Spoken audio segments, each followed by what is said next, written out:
श्री स्वामी समर्थ। आज आपण अध्याय पहिला याविषयी माहिती घेऊया। श्री गणेशाय नमः, श्री सरस्वती नमः, श्री गुरुभ्यो नमः, श्री गुरुदत्ताय नमः, श्री अकलकोट निवासी पुनर्तावतार दिगंबरे दिवरे स्वामी राजाय नमः। ब्रह्मानंद परमसुखदं केवलं ज्ञानमूर्ति द्वन्द्वादितं गगनसदृशं तत्त्वमस्यादिलक्ष्यम् एकं नित्यम् इमलमचलं सर्वदी साक्षीभूतं भावादितं त्रिगुणरहितं सद्गुरुतं नमामि। ओम रक्तांग रक्तवर्ण पद्मनेत्र स्वास्त्रज्ञ कंथा टोपीचमाला दंडकमंडलधर कटियांकर रशगत्रिंद्र तुलपाल विश्वनायक भक्त सकलयुगे श्री स्वामी समर्थ अवतारधारक पाहिमाम। जय जय श्री सागर विलासा माया चक्रचालका अविनाशा शेष शयना अनंतवेशा अणमातिराम अनंता, जो सकळ विश्वाची जनिता समज गण्या ज्यांची कांता, जो सर्व कारण करता गंथा नमी नमुतया, त्या महाविष्णूचा अवतार गजवदन शिवकुमार एकदंत फर्षधर अगमल्ला जयाची, त्या मंगलाशी साष्टांग नमन करुणी मागे वरदानम। स्वामी चरितसारामृत पूर्ण निर्विघ्नपणे हो हे, जिचा वरप्रसाद मिळता मुंड पंडिती होती तथा सगळ गाभ्यार्थ येता हाता, ती ब्रह्मसुता नमेली, जो अज्ञात विनाशिका अविद्या कारणछेदका, जो सद्बुद्धीचे प्रकाशक विद्याधायक गुरुवर्यम, ते व्यस्ती माता वितर तैसे श्रेष्ठ गुरुवर्यम। चरणी त्यांच्या नमस्कार वारंवार साष्टांग।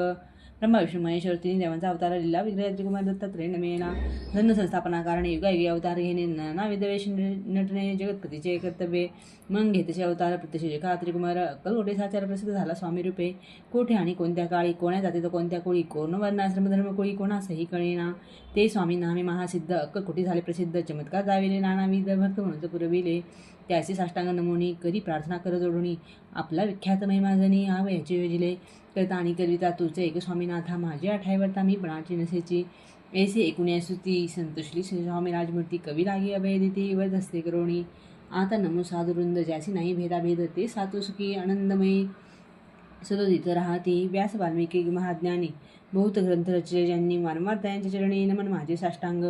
कवी कुल मुकुटावत सन्नमिले कवी कालिदास, ज्यांची नाट्यरचना विशेष प्रिय जरी जाहली, श्रीधर आणि वामन ज्यांची ग्रंथरचना पाहुणी ज्ञातीही डोलविती मान, त्यांचे चरण नमेले ईशी ज्यांनी जडले चित्त, ऐसे तुकारामादिक भक्त ग्रंथारंभितया नमितवर प्रसाद कारणे।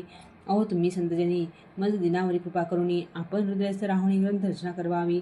आता करू नमन जे का श्रुते विचक्षण, महाज्ञानी आणि विद्वान श्रवणी सादर बैसले, परी हे अमृत जाणोनी आदर धरावा जी श्रवणी, असे माझे असंस्कृत वाणी ते केळे न बहावे। स्वामींची लीला बहुत अस्ति प्रसिद्ध लोकात, ज्या त्या सर्व वर्णित ग्रंथ वसरेल समुद्र सा, त्या मोहदीतून पाही अमल मुक्ता फळे घेतली काही, द्यावया माणस ज्ञाने अनुमान काही न करावा। इति श्री स्वामीचरित सारामृत नाना प्रकृत कथा संबंध आदरे भक्त परिसोत प्रथमोध्याय गोडहा। इति स्वामीचरित सारामृत मंगलाचरण नाम प्रथमोध्याय गोडहा। श्री शंकरार्पणमस्तु, श्रीपाद श्रीवल्लभार्पणमस्तु। अध्याय पहिला हा विष्णू जे आहेत ना, विष्णू बळवंत थोरात या लेखकांनी जेव्हा सुरुवात केली स्वामीचरित्र लिहिण्यासाठी, तर त्यावेळेस त्यांनी सर्वांना नमन केलं आहे आणि सर्वांकडून आशीर्वाद मागितला आहे की हे स्वामीचरित्र सारामृत पुस्तिका पूर्ण झाली पाहिजे, असा आशीर्वाद द्या। सरस्वती देवीला विनंती केली आहे, प्रथम गुरूंना वंदन केलं आहे, गणेशांना वंदन केलं आहे आणि मग कुलदेवतेला पण वंदन केलं आहे। मग त्यानंतर जे जे काय आहेत थोर संत आहेत, संत तुकारामांचाही उल्लेख इथे केला गेला आहे, कवी कालिदास आणि प्रत्येकांचा उल्लेख करून त्यांना सर्वांना आशीर्वाद मागितला आहे।